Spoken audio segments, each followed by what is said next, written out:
Student previous lesson number 5 में आपने पढ़ा था कि किस तरह से वांडा पेट्रोस्की स्कूल से एब्सेंट हो जाती है और उसके बाद स्कूल में जो कंपटीशन हुआ था, ड्राइंग कंपटीशन, उसकी टीचर उसका रिजल्ट अनाउंस करती है और उसमें वो सारी 100 ड्रेसेस थी जिसके बारे में वो हमेशा बात किया करती थी और पैकी जिनके बारे में मजाक उड़ाया करती थी। अब नेक्स्ट लेसन लेते हैं, the 100 dresses part 2, lesson number 6। While the class was circling the room, और जब कंपटीशन का जो रिजल्ट अनाउंस होता है और पूरी क्लास जब रूम का सर्कल कर रही थी, उनकी पिक्चर्स वगैरह देख रही थी, ड्राइंग वगैरह थी, उनको देख रही थी, the monitor from the principal's office brought Miss Mason a note. जो मॉनिटर था क्लास का, वो प्रिंसिपल के ऑफिस से एक नोट लेके आता है जो मिस मैसन के पास लाता है। Miss Mason read it several times, और मिस मैसन ने कई बार उसको पढ़ा, and studied it thoughtfully for a while, और बड़े सोचते हुए, सोच में पढ़ते हुए उसको फिर से पढ़ा। देन सी क्लैप्ड हर हैंड्स, और उसके बाद दोनों हैंड्स अपने वो क्लैप करती है, एक दूसरे से ज्वाइन करती है। अटेंशन क्लास, क्लास को अटेंशन करती है, ध्यान दो। Everyone back to their seat, सभी अपनी सीट पे चले जाओ। When the shuffling of feet had stopped, और जो पैरों की शफलिंग की यानी मूवमेंट की जो आवाज़ थी वो रुक गई।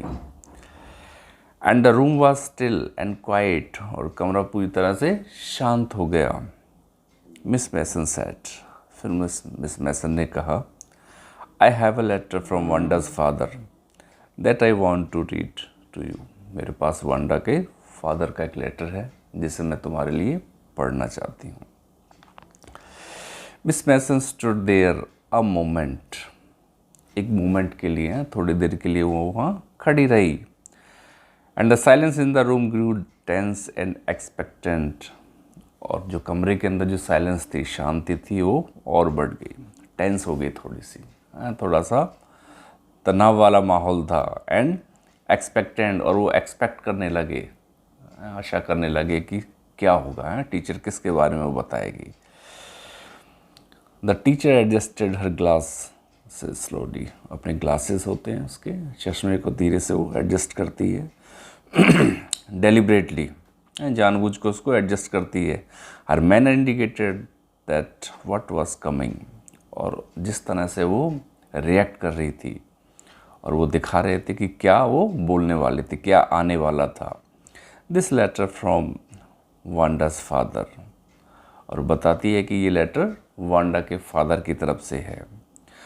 Was a matter of great importance, और बड़ा इम्पोर्टेंट लेटर था वो, बड़ा महत्व था उसका। Everybody listen closely as Miss Mason read brief note, और सब बड़े ध्यान से सुनते हैं जैसे ही मिस मैसन उस छोटा सा जो नोट था, लेटर था, उसको लिखती हैं। क्या लिखा था उसमें? Dear teacher, Wanda will not come to school any more, Wanda school अब नहीं आएगी। जैक ऑल्सो, और उनका बेटा जो जैक है वो भी नहीं आएगा। Now we move away to big city, अब हम बड़े शहर में मूव कर गए हैं, वहाँ हम शिफ्ट हो गए हैं। नो मोर हॉलर पोलॉक, अब कोई वहाँ, जिस तरह के उनके नाम है, हॉलर पोलॉक मतलब मजाक, कोई ऐसे मजाक नहीं कहेगा उनसे, है ना। No more ask why funny names, और कोई अब पूछेगा नहीं उनके ऐसे फनी नेम कैसे हैं, है ना, जो मजाकिया नेम है वो कैसे हैं, अजीब नेम कैसे हैं। Plenty of funny names in the big city, क्योंकि बड़े शहर में काफ़ी इस तरह के फ़नी नेम होते हैं। Yours truly Jake Petroski. तो इस तरह से वो लेटर को रीड आउट करती है। A deep silence met the reading of this letter, और जिस तरह से वो उसको रीड कर रही थी तो पूरी क्लास का रेस्पॉन्स क्या था, पूरी तरह से साइलेंट थी क्लास, एकदम शांत थी। Miss Mason took off her glasses, अपने ग्लासेस वो उतारती है। ब्ली ऑन देम, थोड़ी सी ब्रीदिंग से, जैसे सांस से थोड़ी सी वो उसमें ब्लो करती है हवा, and wipe them on her soft white handkerchief, और अपना एक सफ़ेद सॉफ्ट एक हैंडकरचीफ था उससे उसको वाइप करती है, पहुँचती है। Then she put them on again, और दोबारा से उनको पुट ऑन करती है, पहनती है। लुक एट द क्लास, और फिर दोबारा से उसने क्लास को देखा। When she spoke, her voice was very low, और जब उसने बोला तो उसकी आवाज़ बड़ी धीमी आवाज़ थी। और क्या बोलती है? I am sure that none of the boys and girl in the room 13, और मैं श्योर हूँ क्योंकि किसी भी लड़के या लड़की ने इस रूम नंबर 13 में would purposely and deliberately hurt anyone's feeling, उन्होंने पर्पजली डेलिबरेटली यानी जानबूझ के किसी की फीलिंग को हर्ट नहीं किया होगा, किसी की भावनाओं को चोट नहीं पहुंचाई होगी।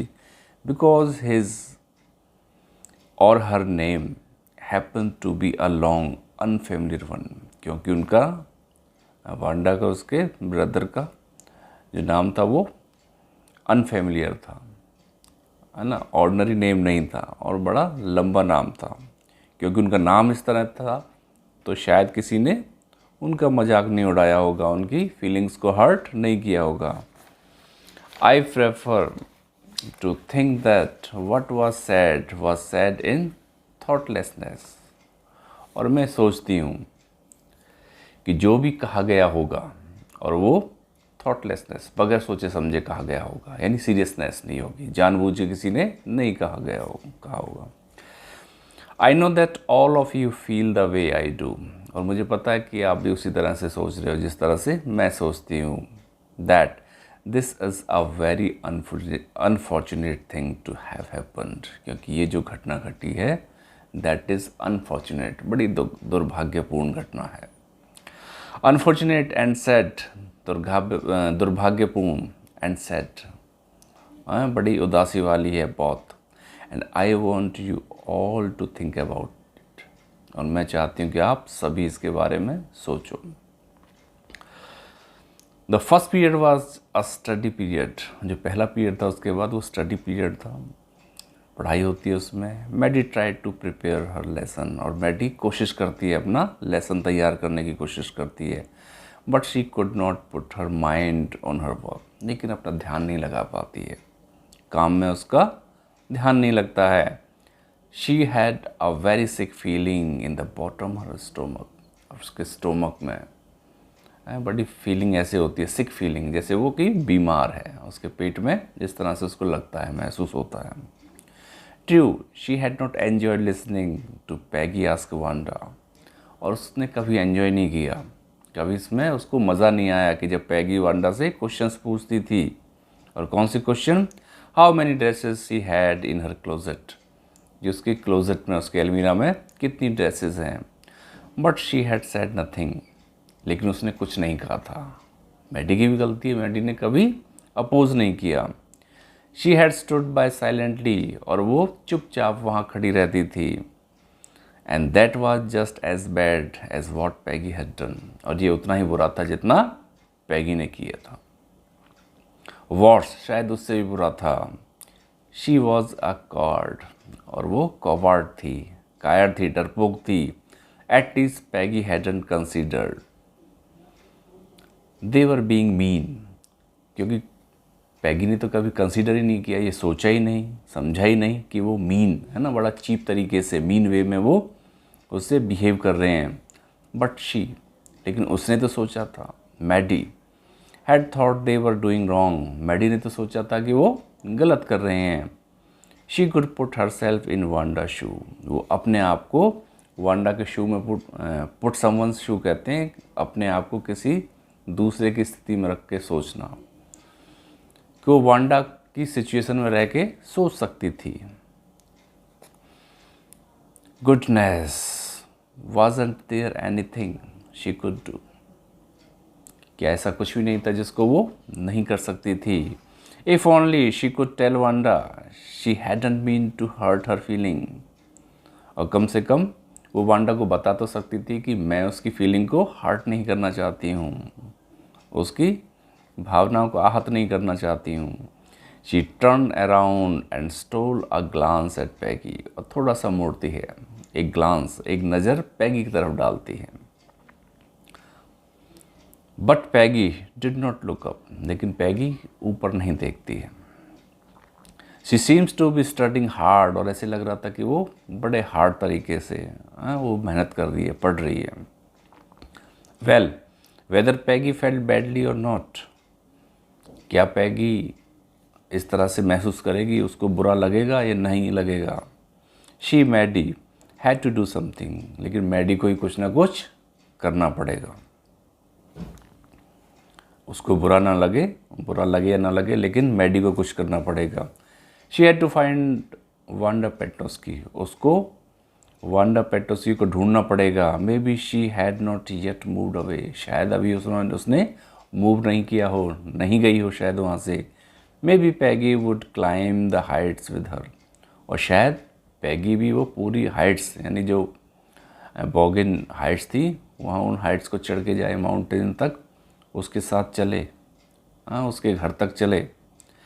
And they would tell Wanda she had won the contest, और जाके वो उसको बताएं कि वांडा ने कंटेस्ट को जीत लिया है, वही विनर है उसकी। That they thought she was smart and the 100 dresses were beautiful, और वो उसको बता सकें कि वो स्मार्ट है, उसका वर्क स्मार्ट है, और उसकी जो 100 ड्रेसेस हैं वो भी अच्छी हैं, सुंदर हैं, स्मार्ट हैं।